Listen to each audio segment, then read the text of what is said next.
This is Laricy Live, and I'm your host, Matt Laricy. We're giving you unfiltered access to the world of real estate, where we can cover the market trends, news, and honest answers to keep you ahead of the real estate game. Laricy Live is brought to you by Lincoln Title.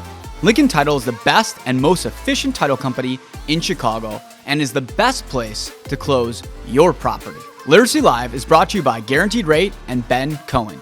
Ben Cohen is the #1 lender in Illinois and can close your loan in as fast as 8 days. So today, we are talking about the fall buyer. It is officially fall. I don't have a pumpkin spice latte. I got my normal grande Americano, but I am getting ready for fall because they put a little bit of a pumpkin on the top, and I'm feeling a little fall-tastic. And the other week, we talked about the frightful fall. But the thing I want to talk about today is the fall buyer. See, guys, there's 4 quadrants of the marketplace. I talk about this almost every week. You got the spring wave, you got the summer shift, you got the fall, and you got the holiday market. Inside these little things, there are fall buyers and there's fall sellers. And what I thought I'd do this year is touch on the fall buyer and touch on the fall seller. But this podcast is solely dedicated to those pesky fall buyers, okay? Those crazy fall buyers. Like little rabbits running around, And, what is the fall buyer? What is it? What is a fall buyer, you ask? Well, a fall buyer is a buyer who's been a little bit more cautious. They could have been hanging around since springtime. They could have been thinking about buying in the summer, but they were a day late, $1 short. Or they're the chicken little syndrome. I have to buy, but I think the world's going to end, so I'm going to wait till the fall because I think I'm going to get a better deal. The fall buyer is a cautious little lad. They're a little bit crazy. They're a little bit frightful. They're a little bit toe in the water. They're a little bit the world's going to end. They're always a little bit like, I don't know, but I feel like something bad's going to happen to me type of people. And that's the fall buyer. And they are, kind of like different types of buyers. And it's sometimes when I think about buyers, I think about National Geographic's, how they study these creatures in the wild, and then they try to predict their habits. And that's kind of how I feel over my 20-year career, almost 20-year career. I'm on 19 years. On my 19-year career of real estate, of studying the different types of buyers and then trying to anticipate the movements that I've seen them make while they sprint through the forests and what I anticipate them doing. And, the fall buyer is just, you have to know, is mostly just a little bit of a cautious type of person. Why are they more cautious? They're the type of people who feel like they've been burned in the past. They're always kind of a little bit off the cycle, right? The main cycles is in prime time. It's in the spring wave. So this is somebody who's kind of missed that they're the rebel. They're the type that doesn't want to be on the mainstream cycles. They're the type that thinks things are always going to change. They're just naturally more cautious types of people. I've used this example before, but I'm going to use it again. They're the type of people that, they don't just jump right in the pool. They don't dip their toe in the water in the pool. They circle the pool. They want to jump in, and they think it's going to rain, so they decide not to go in the pool. They got ready. They put their bathing suit on. They told all their friends they're going swimming. Then they went to the pool, and then they just decided not to go in. That's the fall buyer in a nutshell. Literally, that's how they are. They're just cautious people. How much difference in price does a fall buyer think they could get? So the fall buyer is the chicken little syndrome type of buyer. They think the world's going to end. So they always think that the prices are more negotiable. They're the type that's like, hey, the place is $450. Yeah, it's $450. The last comp sold for $460. Oh, prices are coming down. Yeah, the last comp sold at $460 because they came on at $450 in the spring and got bid up to $460. And then the fall buyer's like, prices are coming down. And I'm like, no. It was springtime, so they had more people, and it got bid up. And it was like, told you, prices are coming down. And you're just like, listen. No, dude. They just got bid up. Nothing's dropping. It's just one guy overpaid for it. Prices aren't crazy falling down, okay? And they're the type then they see it. Again, they're like, what do you think it's worth? I'm like, well, technically it's worth $460 because the last comp was $460, but they're asking $450. It's a fair price. And they'll be like, this is literally every conversation I have with the fall buyer. What do you think about offering $390? I'm like, excuse me? What do you think about offering $390? I'm like, the place is it's asking $450. Yeah, I heard my friends got $50,000 off. I'm like, how much was the place your friend buying? Was it $3 million? You buy a place for $3 million, guys, you get $50,000 off, okay? That it's just your percentage, okay? You're buying a place for, $450,000, getting $50,000 off. That's a pretty steep job. That's be like getting a place at $3 million, getting $750,000 off. the price difference just doesn't work. But that's how the fall buyer is. They want to negotiate more. They think they're going to get a better deal. So they'll go in, it's 450, last comp's 460. They'll come in at 390. The seller will counter at like 445. They're like, listen, we're priced like extremely well. This is like we're priced well. We're going to come down 5,000 to 445. And then the fall buyer, you know what they do? They're like, I'm going to pass. I'm like, what do you mean they're going to pass? They're like, it's too much. They're not serious sellers. I'm like, what do you mean they're not serious sellers? They came off 5,000, they're priced well, and they're like, yeah, I got to get a better deal than that. It's like, well, you can negotiate back. Like, you throw a number back. They're like, I don't want to. I'm not going to. Like, that's how negotiations work in the fall. It's like 50% of negotiations. See, they're like, yeah, I'm just not going to do it. Just don't feel like it. Think the market's going to drop. I want a better deal. So, fall buyers, they don't just want a better deal. They expect to get a better deal. Now, guys, I am generalizing here. There's realistic fall buyers out there, and there's non-realistic fall buyers out there. But like I'm saying, generally speaking, what do we see in the attitude? This is kind of how it is. And I'm not talking smack about people, okay? I'm just telling you what I'm seeing in the trenches firsthand when I represent buyers and when I represent sellers. This is just what I'm seeing. This is me in the trenches telling you how I see it. And I don't think you're a bad person if this is how you act. I'm just telling you, like, this is how it is. And this is what buyers and sellers should anticipate of how the market is. And if you're a seller, you just have to know this is just kind of how it is. Why does pricing change? Well, pricing changes, okay, because there's less demand. The reality of life is that, like, yes, you will get a better deal in the fall than you will in the spring. That's just a fact. Now, are some places going to overtrade in the fall? Of course. We are generalizing, okay? This is generally speaking what will happen. Now, not everything is trading at a discount in the fall, okay? You got a 2-2 in Lincoln Park for $500,000, like, still going to get too much money for that place, okay? But you got a penthouse in River North for $3.5 million, like, yeah, you're probably going to have to cut a better deal, okay? And I'm sure some seller out there is going to be like, well, Matt, should I keep my place on the market in the fall if I'm a seller in River North and it's $3.5 million? I'd be like, I would. If you want to sell and it's cost you $25,000 to hold that thing a month, like, I don't know, like if you hold it for 4 months, like that's $100,000. Like, I don't know. So if you lose $100,000 by holding it, or you might have to take $50,000 less to sell it. Like, I don't know. Again, I got D's in college, guys. I went to Eastern Illinois University. I'm an idiot, okay? I'm an absolute and utter idiot. Got D's in college. Well, maybe I got C's in some cases, okay? But last I checked, is $100,000 is a bigger number than $50,000, okay? So again, it's like, yeah, I'd give it a try. No seller is going to be happy in the fall. But it's also kind of like, okay, well, like, you can't change your timing, right? You can't change your time if your kids are going to school and you got to, relocate. You can't change your timing if, like, your business relocates you. Can't change your timing if, like, you're placed in sell and you still want to give it one more go. You also could get lucky. Again, we're generalizing. Maybe somebody just, like, got transferred here from, like Florida, and they want to buy a place downtown and you're placed in the market, but you pulled your place too early and maybe you missed that buyer. So again, we just have to understand that, like, yes, pricing is going to change a little bit in the fall. You're going to get a little bit of a better deal. But if you're a buyer out there, you also have to know, it's like, people are, like, willing to sell, but they're not, like, desperate. They're not like 450 down to, like, 380 desperate, okay? They're like 450 to maybe like 4.25 if you're lucky type desperate, okay? That's like maybe the difference. And when we talk about, like, how much price difference are we talking, it's like a place that comes on at 450 that, may have gotten bid up to 460 may go for 425 or 430. That's the difference we're talking about. Is that life-changing money? Not really, and I'm not trying to sound like a jerk, and somebody's like, oh, these rich people out there. I'm saying, like, on a loan, 430 to 460 it's not life-changing, okay? Like, we're talking, like, probably like $50 to $100 difference. Now, I'm not saying that's not a lot of money. Again, I'm not trying to sound like a jerk. I'm just saying, like, generally speaking, if you're looking to buy a place and you love it and you got to spend an extra $100 a month and you love the place, like, you're going to do it, but that's the price difference we're going to see. Does the fall buyer take longer to buy? Yes, absolutely and unequivocally yes. They will. Most fall buyers have been looking for 8 to 9 months, But yeah, they're generally more cautious people, and what that means is that they're going to take longer to buy. And the next question is, how many more places do you see fall buyers see compared to spring buyers? Somebody asked me this yesterday too. And generally speaking, I would say my average buyer sees about 21 places on a high side in the spring and summer markets, and then they buy. Do some people buy the first place they see? Yeah. Do some people need 100 places to see before they buy? Yeah. Do some people see 400 places and never buy? That happens more times than I can count, okay? But, generally speaking, I see people see, I don't even know the number, and I'm actually going to use this fall as a stat base. I'm gonna be a scientific I'm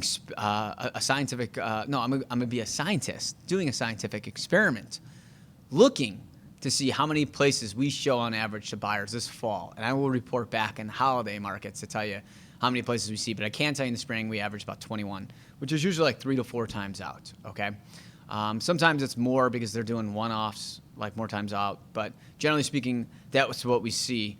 And, the one thing I can tell you is the buyer who takes, looks at 200 places and the buyer that sees 1 places, the biggest difference between those type of buyers is the people who see the place right away and buy it are people who know what they want, understand what their budget gets them, and just, are willing to pull the trigger. The people who take, see 200 places generally do not know what they want. They want either, like $1 million place for $500,000, or they're always second guessing, where they want to live, or they're second guessing the market. So they're seeing, a bunch of places. And honestly, like if I have a person that's seen like over 50 or 60 places, I normally say to them, like, I think you're a renter. Like, I just don't think you're meant to buy.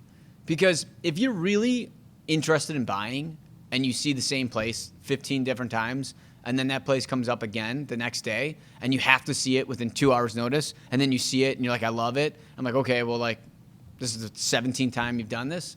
Like, do you want to make an offer? And like, no. It's like, well, it's like, I'm not trying to sound like a jerk or a sales guy, but it's also like, well, like, what are we doing? Like, if you've seen the same place and you say you love it every time you see it, and you now have done that 17 times in a row, like, maybe you're just not cut out to buy. And that's a lot of fall buyers. They're really just not cut out to buy yet. They're probably another year or 2 away. I'm not talking shit about it. I'm not. I'm just telling you, like, these are facts, And that's why fall buyers kind of take a little bit longer to buy. Whereas in spring, a lot of spring buyers, they walk into a place and they buy the first place they see. It's like, honestly, it's more common than it's not.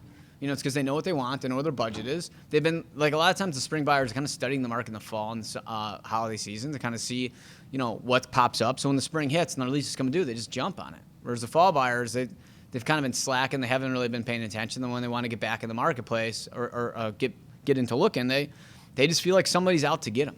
That's the best way to describe fall buyers, is that they always feel like something's out to get them, right? Whether it be the market or us as realtors or society or sellers. There's always kind of feel like there's something like why they're in that position. And that's why it makes it a little bit difficult for fall buyers.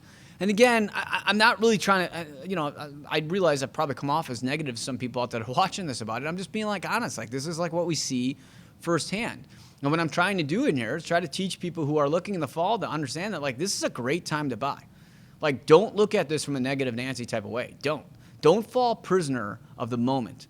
Don't try to play victim in the market here. Take advantage of this time, because I will promise you, and I'm going to play this clip, and I also said this in the Frightful Fall, I'm going to play this clip in the beginning of 25, and I'm going to be like, I told you that 25 would be one of the best markets we've seen since 22. I told you that. And then when it happens, I'm going to be like, see, remember when I told you in the fall? Because I said this last fall. Last fall was a terrible fall. It was awful. Like, a lot of stuff sat. And then nobody wanted to buy. And then the spring market happened, and the market took off like a rocket ship. And all my buyers were looking at October, November closings. And like, well, they just paid that. Why do I have to pay more? I'm like, because you didn't have the courage to buy in October, November. You told me the market wouldn't last. You told me you know everything. You told me you're your friends, friend of a friend. They bought like 5 places in a lifetime, so they know it all, and I don't know shit. And I was like, okay, but I'm just telling you, I studied the market like a madman. I'm an absolute and utter psychopath. Like, I know what's going to happen. I promise you, if you want a better deal, this is the time. And this is why we're doing this podcast. To use this as another example that, like, if you want a little bit of a better deal and you're a fall buyer struggling to mentally get over that hurdle, I'm telling you, this is going to be that moment. What should sellers expect? Sellers should expect, like, negotiations to be more difficult. You should also expect that buyers are going to try to want to win a little bit. A lot of negotiations is a winning category, right? It's who wins, right? Negotiations is all mental. Who wins? It's a game of chicken, however you want to do it. I heard earlier today, it's like the carrot or the stick, it's like however you want to play it. But the one thing that I can tell you is that like everybody's got to feel a little bit more like a winner in the fall market. In the spring, you as a seller, you could be the jerk. You could bully them, okay? And you could take advantage of being the bully and having more strength and pushing them around. And you could use that stick a little bit more if you're a spring seller. But if you're a fall seller, you got to use the carrot a little bit more. You can't be a jerk. You can't be trying to bully them at the playground. You got to let them have a little bit more of an inch, and if you give them a little bit of an inch, I'm not saying give them a yard, stand a little bit firm on that inch you give them, but you got to make fall buyers feel like a little bit of winners, because if you don't, you'll never sell. And that's what I tell all my sellers. And this is why we win in the fall, because I'm like, there's not a single time where I don't get a seller. It's like, man, I just don't feel like you're doing a good enough job. I would have wanted an extra $5,000. Like, I know that you don't like what happened, but I can promise you is 4 months from now, if this place sat, you're not going to think twice about that $5,000 lost you, because you would have lost that just in 1 month alone. And I've actually going to make you more money because you forget about overhead costs. And that's what sellers have to understand, is like all that matters is your bottom line. Do not forget about overhead costs. Most of my sellers, I would almost say 99.9% of my sellers forget about overhead costs till I remind them. Like, I don't know, I'd rather sit another 4 months. I'm like, okay, so you're going to pass on $5,000, and you said it costs you $5,000 a month to hold this thing, and you'd rather sit for 4 months, so that costs you $20,000. So again, I'm a DC student from Eastern Illinois. I'm a complete idiot. We've already established that. But again, last I checked, this $20,000 is a bigger number than $5,000. So I'd still make $15,000 more. That's how we have to think. And that's what I'm telling my sellers, is you have to understand, the way the math works and the way the overhead works. And I tell most of my sellers is you're not going to be super happy. You're not going to be doing somersaults, but you're going to close. And that's what you have to expect as a seller. That's it. I realize like we're in sales, and realize like most sellers and most people in life are thinking to themselves, well, Matt, all you care about is a sale, because that's how you make money. I know a lot of my fall buyers are like, I feel like I'm getting picked on in this podcast. No. I'm in a relationship business. I'm not running a sales company. I'm running a real estate company. If all I cared about was sales, okay, I wouldn't have all the reviews or all the sales I would have. I wouldn't have this, long reputation of, selling as much as I do, because like ultimately at the end of the day, like one sale is not going to change my life, but a lifetime of sales will. So what I'm doing in these podcasts, and when I'm telling you guys to anticipate with buyers and sellers in this time, is try to understand, it's like, these are the expectations you need to have. That's it. And if you understand what the expectations are, and you understand where the playing field is going to go, and you understand how the game is played, you're going to be able to win in this. You may not be happy with the end results, but you'll be excited that you're done with the process, okay? And a lot of the fall, that's what it is. It's just getting through the process. It's never like people are super excited. It's never that people are thinking like, I completely feel like a winner. It's more or less like, okay, like it's done. I would have wished I got a little bit more, but like it was okay. And for buyers out there, you kind of feel like I wish I would have beat them up a little bit more, but like it's a little bit better I would have done in the spring. And that's the fall market. And that's how fall buyers' mentalities are. The other thing that people are wondering is like how many spring buyers are left over from the fall. So this is another big thing we see. It's like one of the big things that we do that we're very, very successful on, why we do so well in the fall markets, is I punt a lot of spring buyers to the fall. I got a lot of spring buyers that are like, listen, like I'm sick of getting outbid. Like I just feel like everything is so overpriced. And I say this to them. I say, listen, if you're one of those people, get 3-month extension on your lease, or 4-month or 5-month, whatever it is. Like your lease come up in April, like get it till October, November, and let's start looking in August, September, and October. And if you really feel like it's solely a price thing, you don't like the speed the market's moving, buy in the fall. So we punt a lot of our buyers to the fall. And now we're going under contract. We had a couple of people going under contract this week already that started in February, March. And I told them to do exactly that. And I wouldn't say like they crushed it. I mean, both of them went under contract for a little bit less than they would have paid in the spring. But I tell you, like when we went into the place, they were able to look around and then go to bed that night, sleep on it, and wake up in the morning and make a difference. The difference in the spring market, guys, is spring buyers, you walk into a place, the agent's cocky as shit. You can't even find them because there's 400 people in the house. And they're like, yeah, highest and best is do it like 6. And you're like, dude, it's 4 o'clock. It's the first time out. And then the buyers like miss it. And that happens like 6 times to them, they get discouraged. And then you compare that same property comes on the market in September. And like, you're the only one in there. And like the agent's like trailing you. And like every minute the buyer like is like looking in another room without you, the agent looks at you, he's like, hey, you slow? You slow? You slow? You slow? You slow? Are you slow? You're like, dude, like fucking back up, dude. Like yeah, it's September. It's always gonna be a little bit slower than March. Like, it feels different, man. This year feels different. This like other buyer goes in the room. He's like, does it feel different than last year? Is it the election? Is it the rates? Like, what is it? What is it? I'm just like, dude, this happens every fall, you know? But that's what happens in the fall market, is that you as a buyer, you get to actually go to bed at night. You get the intention, you get the attention you want at the showing. You get to go to bed at night and wake up and decide if you want to buy the place or not. Now, again, you know, places at 450, it may go for 460, 475, 500 in the spring. Like, you might get it for 440, 430. Like, that's the difference you could get. Now, I know I got a lot of sellers that are watching this like, Matt, I ain't got anybody ever looking at this. Guys, we're generalizing. You got a condo, you know, 2-bed, 2-bath condo in River North. The market's been shit all year. Okay, the downtown market's still struggling. You know, we're going to do a podcast on, you know, will downtown come back next year in the next couple of weeks. We got one of those lined up. But I'll tell you right now, it's like, yeah, that's been a tough market. We're generalizing what's been happening. Generally speaking, this is what we've been seeing, okay? Don't bite my head off if you got a place above $1 million anywhere downtown, because that market's been shit. It's going to remain shit. We're probably 2 to 3 years away. The fall buyer can take even more advantage of that market at this time. But like, the upside is we are seeing inventory levels drop in that marketplace. But we all know kind of what's been happening in those marketplaces. What about the attitude? You know, like, why are fall buyers more negative? You know, this is a big one. I feel like the mojo, right? The attitude, the levels can really change the marketplace, right? It spreads like wildfire. You know, we end the year every year on this negative note. Next year's May the year that's going to crash, blah, blah, blah. And then everybody goes and gets like hammered for 2 weeks straight. They get like rejuvenated. People come back and it's like, rah, rah, like, it's going to be the best year ever. It's going to be the year I'm going to lose all that weight, or I'm going to buy a place, or whatever it is. And people are just fucking pumped, right? But right now, it's like it gets a little bit darker earlier. It's colder. People are just like more pessimistic about the world. We got a polarizing election. People are like, yeah, like the world's going to end. And that negativity catches on like wildfire. Because then like somebody says, well, I see this place sit for longer. And my friend said that they got a better deal. And then the next guy comes up and he's like, yeah, and my friend said the same thing. They said that the prices are dropping and like we're going to get so much more money off. And then like the next guy meets like, yeah,